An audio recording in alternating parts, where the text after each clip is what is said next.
Welcome in to this Thursday edition of Palmetto Sports Daily.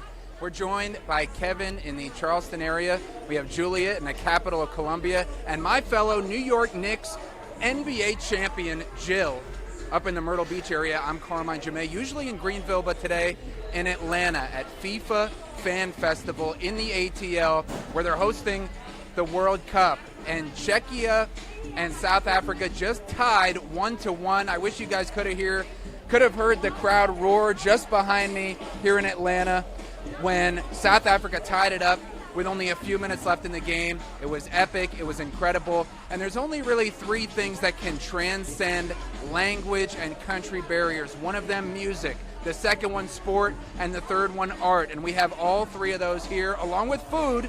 Maybe there's four, the Fantastic Four, transcending all cultural barriers. It's a melting pot here in Atlanta. It is just amazing. We can pull up this video. All different types of foods, fans, and it's a festival like I mentioned. So it's just absolutely outstanding. The interactive games for kids, the contests, the competitions, just taking over Atlanta right here in downtown while the World Cup is going on at Atlanta Stadium. It's not Mercedes-Benz for the tournament because FIFA has some strict rules, but it's just absolutely awesome out here. So let's hear from some of these fans coming from far and wide to experience the World Cup. It's exciting being one of the host cities because we get an experience like this versus some other major cities might not have that. And it's fun also to see what the different host cities are experiencing. Like I've been enjoying Boston and all the Scottish fans. It's a dream since I was like 7-8 years old. For me, it's a day like really special, a dream, a lot of feelings come true. I just was talking to a guy from Spain that I met, so it's been really cool. I love the cultural exchange going on here. It's awesome. People come from different countries, like from Africa, from Europe, from Asia, just for the World Cup. Yeah. It's a party for everybody. It's a party for everybody. So well put right there. And we're experiencing it right now and showing it to all of our viewers. Of course, we get to air these games on Fox Carolina News. We have a bunch more on our website and Fox Carolina mobile app from the coverage here. And the U.S. is playing great, which is another added bonus because they just beat Paraguay recently 4-1 in their opening game. Really impressed a lot of people with how they showed up and showed out in Game 1 in Los Angeles. And that win, especially by 3 goals, almost certainly advancing them out of the group stages into the next round. So, Kevin, your thoughts on the World Cup, and it's bringing so many people together. I mean, to experiencing it here with the dance moves, it is just a party centered around soccer. Yeah, Carmine, couple things I'm curious about. I know the official food of Czechia is ganache, so how much ganache have you had down there today? Can you say that again? I couldn't quite hear you. I think you're trying to put me up to something. That's preposterous. I was just curious how much ganache you've had in Atlanta today. I haven't had anything exotic, or I'm actually upset with myself. I've really been just eating and drinking the Atlanta food and drink so far. So we have some southern staples, which they do have a lot of, but they also have a lot of different cultural dishes from all the nations represented here. Julia, I'm interested because you were just here in Atlanta. What's your experience of how this is impacting the city and really the South in our region in general, of course, along with the United States, Mexico, and Canada as the hosts? Yes, of course, the World Cup is a big event and all, but Caroline Soro and I just went to the Ban Camino 5 Seconds of Summer concert on Tuesday night. Might rival the World Cup, guys, but it was cool because, they kind of have everything figured out. We didn't have any issues getting around the city. Everything was very well planned out. And even if you get on your Google Maps, this is actually really smart, but if you get on your Google or Apple Maps, the stadium is changed and says Atlanta Stadium on there right now. And at first we were like, well, why would they do that? You put it in perspective of everybody coming in from out of town that doesn't know it's Mercedes-Benz Stadium and it's been changed to Atlanta Stadium for the Cup. So that was pretty cool to see how far ahead they'd thought about things. But I was just mostly surprised that there wasn't any issues with traffic and things like that, even on a non-match day. But it was pretty cool to see some of that stuff. Yeah. Definitely, great point. And I also wanted to fold this into Clemson men's basketball because they had media day yesterday for the men's and women's teams. If we can pull up this video here, you'll see this team has 4 new assistant coaches and a new general manager, along with 7 new players. But the key part of this story is one of their assistants, Chris Harriman, a native of Australia, possibly riling up the kids at Brad Brownell's basketball camp before the U.S. plays Australia in soccer's World Cup, and they even made their way into Brownell's press conference. Take a listen to this.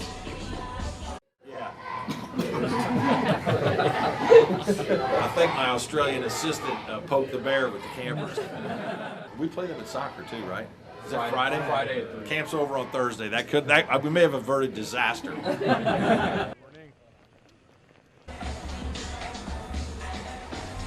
And you can watch that game Friday right here on Fox Carolina News as well, your home of the World Cup. And so, Jill, not only are we celebrating the World Cup like the campers at Brad Brownell's camp, riled up by the new Australian assistant, we're also celebrating the New York Knicks championship win. But I wanted to talk to you about the World Cup and these two celebrations, of course, mainly for our fandom, being Knicks fans and from New York. But what is it like just this time in sports between the biggest market winning an NBA championship and everybody rallying around the United States, which is also having success in the World Cup? Well, I don't want to talk about the Knicks too much. I don't want to rile any feathers over here from the other two joining us, but it's been amazing. It's been some of the worst FOMO, I will say, that I've had in my life, not being in New York at this very moment, but that's just me being a diehard Knicks fan. But just focusing a little bit more on the World Cup, I think it's amazing, like all of you touched on, the different types of people that this truly does bring together. And I also think it's kind of a little bit of a preview, if you will, to the Olympics that will be in LA in 2028. So just seeing who is willing to come and travel here, and this has been amazing so far to see everyone showing up in all these different cities in different types of ways. So yes, the two do coincide with each other, especially with that parade going on today that I have been watching on my my laptop from South Carolina. Yeah, we definitely have to multitask this time of the sports year. Kevin, I know you have kids in camp right now. Your thoughts on the Clemson players, maybe that Clemson assistant from Australia riling up the campers, and the summer camp vibe in general in your world right now? Well, I was worried when you first brought it up, Carmine, with the Australian assistant coach. I thought the kids were going to come out rooting for Australia, so I was a little worried. I was going to say just deport them all right now, no. and you know, there's no room for that right now. But yeah, that's a great time over at Brad Brownell's camp. I'm sure those kids are learning a lot right now. I've got kids learning from hand-to-hand baseball this week, so that's been a good time as well, and hopefully getting them ready for the next level. We're just getting going here on Palmetto Sports Daily. We'll be back right after this.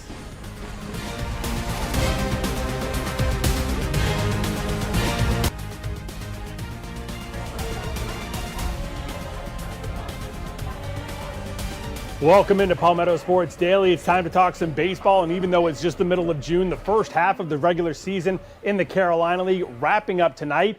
And a couple of days ago, the Charleston Riverdogs wrapped up another postseason spot as they have won the first half league championship. So that secures their spot in the postseason come this September. So a big deal for the Riverdogs, using this off the power of that 12-game win streak they had at home a couple of weeks ago. They have now won, let me do some math here real quick, 13 out of 15 going into last night. So that just catapulted them to the top of the standings, and now they have won that league championship, going back to the postseason for, I believe, this will be the 4th time in the last 5 years. So just what they put together there, a great deal for the Riverdogs. And now they kind of get to coast for the next couple of months. They know they're in the playoffs. They can just kind of tinker around with their lineups and their roster and see what they have to do to set things up for a postseason run in September. But that's a big deal for them, and congratulations to the Riverdogs. And meanwhile, down at the college level, Jill, I know Coastal Carolina making some moves in their coaching staff as Chris Lamonis starts to put things together.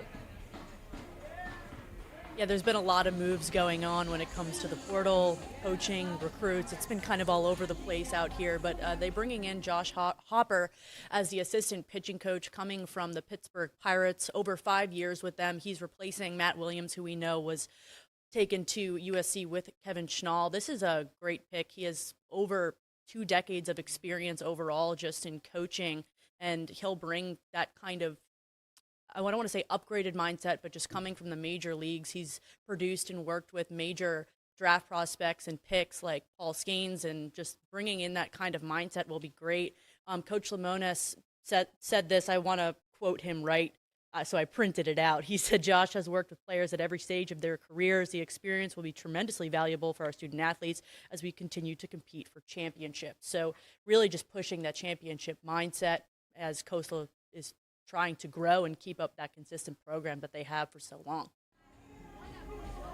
Yeah, Lemonis has really done a nice job so far of going out and getting some recruits. He got a pretty solid one last night, I think, in Matty Brown, the left-handed pitcher they got from North Greenville. He's a West Ashley alum. He was the 5A pitcher of the year back in 2024. His numbers the last couple of years at North Greenville, he went 11-0 as a freshman with a 2.40 ERA, 9-3 as a sophomore, 2.62 ERA, had 141 career strikeouts in 86 innings of work. So this is a guy that could come in and be maybe a Saturday or Sunday starter for Coastal next year. I think that's going to be ending up being a really solid pickup for them.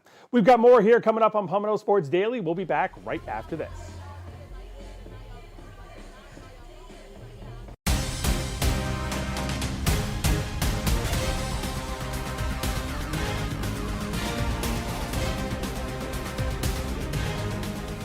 Welcome back to Palmetto Sports Daily, and in my case, welcome back to the FIFA Fan Festival, where so many fans are busting a move right behind me. There are DJs up here. The South Africa and Czechia game just finished in a tie, as I mentioned off the top of our show. It's just an absolute party here for the World Cup. But speaking of the big dance, that's where Clemson women's hoops made it for the first time in 7 years this past season. 21 wins for head coach Sean Poppy in his second season, and that's the most for the Tigers in 25 years. And if you take a look at this video right here, you'll see what was a joyous moment for this program. They have their best recruiting class incoming in the entire modern era, which started in 2008. Now, they only returned 5 players from last season's historic team, but they are adding a top 10 freshman class in the country, and this is still the Tigers' best incoming class, despite losing their highest-ranked recruit in the modern era. And you see that video of the celebration when they got the commitment from top 10 player in the nation and McDonald's All-American guard Trinity Jones, who signed her scholarship agreement with Clemson back in November, shortly after that celebration with head coach Sean Poppy in his office. So I asked why the Tigers released her from the binding agreement just recently in April, when she then signed with Maryland instead. It just got to a point where it just didn't make sense for either side, right? And it's fair. I think that we have standards and culture here that I don't want to break from, even if it's 2026. We're going to fight for everything we possibly can to give our kids what they deserve. But also, when you have agreements, you have agreements. And when you want to break from that, I think that it probably makes sense that we stay true to us. And if that's not for you, that's okay too, right? And so there's no hard feelings. It's going on all over the country. So no bad blood. I wish Trinity and her group the most success they possibly can have. So, but for us, the timing couldn't have been better if you're going to have a big hole like that, right? Is the portal opened up a week later.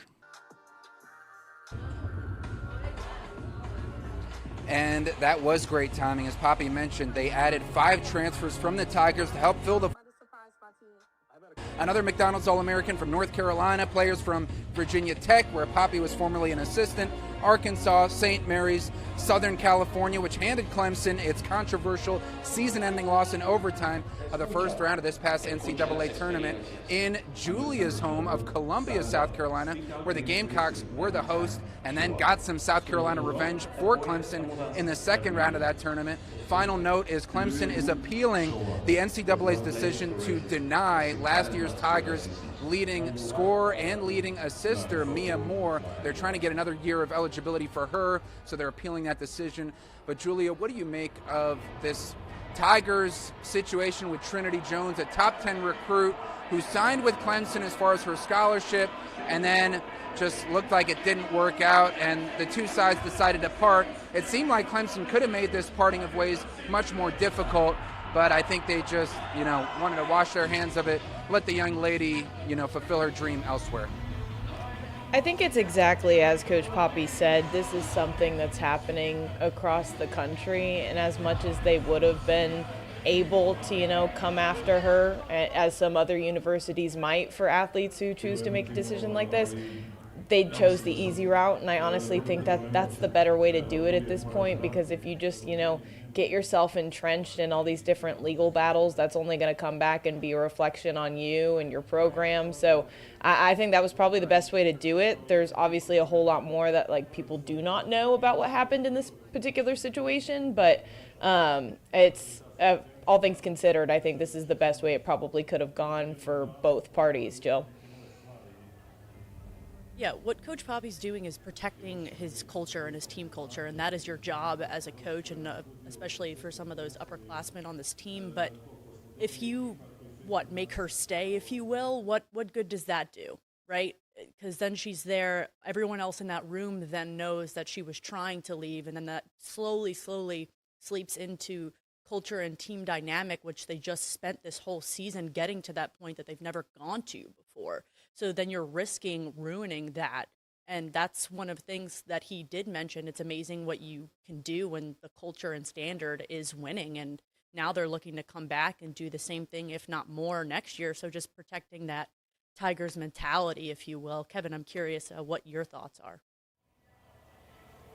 No, Jill, you nailed it on the head. If a player doesn't want to be there, there's absolutely no reason to make him stay at this point. You can go through the legal wranglings and you can make him stay. You can try to make him stay, but what's the point of that? The player is going to be checked out mentally, even if you do win your case and you make him stay. So what's the point? So just let him leave. And the repercussions that has down the line is that says to other players, look, this is a place you want to be, and this is a coaching staff that's going to work with you to get to where you want to be, whether that's another school somewhere down the line or once you get to the pros or playing over in Europe or something else. This is a coaching staff that's going to help you, and they're not going to hold you back just for their benefit, just because it makes things harder for you. So I think this is going to help them down the line as well, as far as bringing in other players too. So just good things for Clemson coming along their way. Now, to hockey, we mentioned on Tuesday that the South Carolina Stingrays brought in a new head coach. I got a chance to talk to him Tuesday afternoon, Jesse Kalecki, a big hiring for the Stingrays. He was the head coach in Fort Wayne the last 3 seasons, got them to a Western Conference Finals, also won them a division championship over the course of his 3 years. Really kind of touched base with the Stingrays after he decided not to return to Fort Wayne for a 4th season. He said he got a phone call from team president Rob Kincannon. The two knew each other from Jesse's time as an assistant at Florida, and they kind of stayed connected after that. And so told me he's extremely excited to be coming to the Low Country and be coming to one of the premier hockey teams in the ECHL. Very excited and honored that when I left Fort Wayne last week, the Stingrays had an opening, and I have a long-standing relationship with Rob Kincannon there. He reached out, and I would say things kind of happened quickly, as obviously, there's not a lot of premier jobs in the league available. So very lucky that something came up like this, and couldn't be more excited to get down there and be a part of it. But to be the head coach of one of the best franchises in the ECHL, it's a big honor. And one of the things I talked to Jesse about was the cohesiveness that the Stingrays really haven't had the last few seasons. This will be their 4th different head coach over the course of the last 4 years. But he said, he can't say for certain. He doesn't know what the future holds, but this is the place he's hoping to be for the next several years at least. We're going to be right back to wrap up this edition of Palmetto Sports Daily right after this.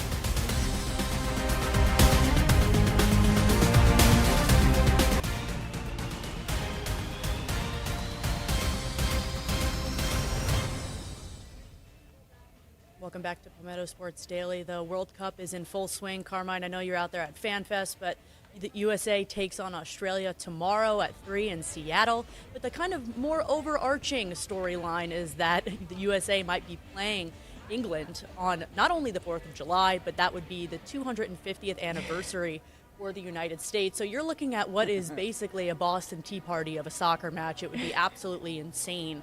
I don't want to make any speculations, but I think that this would be one of the games if that were to happen. Carmine, you're out there in your USA jersey. I'm curious what your thoughts are on this possible matchup falling on that date. I just think sometimes you can't make up these sports stories. They just happen, and something that you couldn't even write comes maybe to fruition here. I believe it would be the round of 16 where they would meet. If they were to meet, so they have to advance past the group stage. Now, because there's 48 teams, they would have to win. Both teams would have to get out of their group, then win the first knockout game, and then I believe is where they would meet is the round of 16. But with Balogun, the striker for the U.S. who scored 2 goals in the World Cup first game against Paraguay, maybe a striker the likes of which we've never seen for an American team, I would love to see the U.S. declare their independence one more time on Independence Day over England. Well, Carmine, I do want to speculate, and actually somebody could write it because somebody did. Obviously, somebody laid out the schedule this way so that there was this chance for USA to play England on the 4th of July. I do want to point out, though, that this has a chance to be one of the biggest sporting events in this country's history, and also, concurrently, it could end up being one of the most catastrophic in our history as well, because if USA loses to England on the 4th of July in America, Julia, I mean, just sell us back and just have us start drinking tea again.